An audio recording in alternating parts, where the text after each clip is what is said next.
I grew up in a society where people think that beautiful women are those who have fair skin, have long straight hairs, and then having no hair in their legs or arms, and have no acne, have clear skin, and etc. And I started to think people are born different. So why we should have the same standards? So yes, I am Anastasya. I'm a student from University, and yes, I'm going to talk about the beauty standards or stereotypes in our society. So I will divide our today's topic with two main points. The first one is the beauty standards or stereotypes in women, and then the beauty standards or stereotypes in men. So throughout the history, women have several beauty standards. Like in the 1406 to 1700, women who have ample bosom, round stomach, full hips, and fair skin are considered as pretty.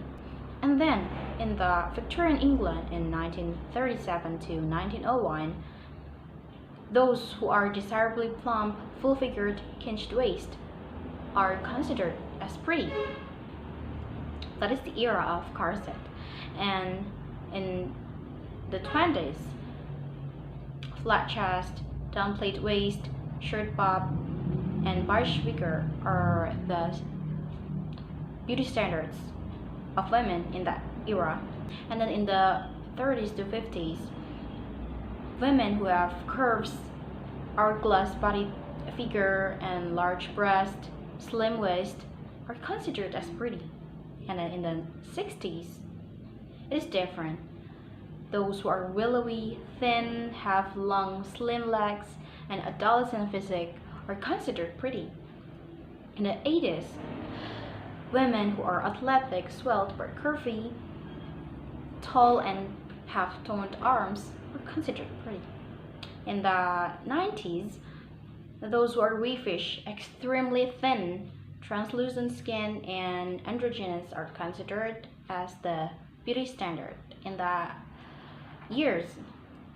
And then in the early 2000s until present, women who have flat stomach, healthy skin, large breast and butt, and thick thigh gap are considered as the perfect women.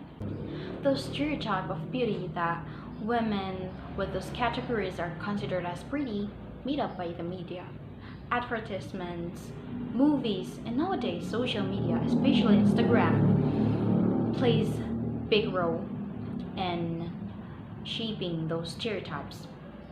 People post their perfect photos on social medias.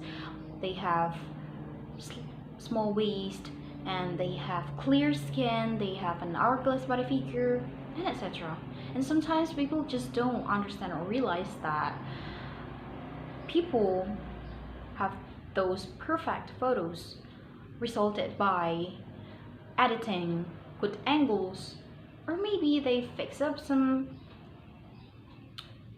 facial or body features with the help of professionals. We just don't know what happened. And in men, of course, the beauty standards or stereotypes are different from women.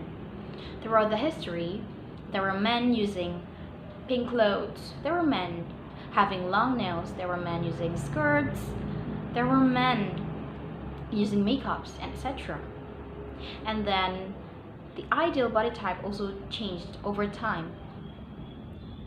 Back then in the 70s, men with a fat body type is considered as the ideal beauty or body type in those eras. And then it changed again to a normal body type, and then it shifted again in the rock era where rock was happening. Those who were skinny and have long hair were considered as the trend, and then it shifted again to the very muscular body type. And now, in some countries, there are different body type.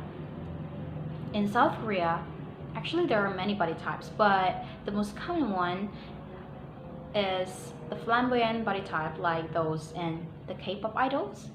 And then in India, we can see from the movies, men with dark skin and fat body type are captured as the bad person, the bad people, and the good person are those who have fair skin and muscular body. And in Western, of course, they have different body stereotypes. In Western countries, men are considered as the ideal men are that who have masculine body type, like this man. From my explanation, you can notice that beauty stereotype or standard is very subjective. Why is it subjective? Because it changed over time and is different in some countries. It leads to the conclusion that beauty standard or stereotype is artificial. Maybe 10 years later, women with hairy legs and arms are considered as the new pretty, or maybe people will normalize having flaws in our body, the nature of flaws in our body, like stretch marks, back acne, armpits hair, and etc. And in order to do that, we should start it from ourselves, like these amazing women. They embraced their flaws in their bodies, and they motivate us that it is okay not to have those perfect skin and face like those models on Instagram. Beauty begins the moment you decide to be yourself. I'm Anastasya. Thank you.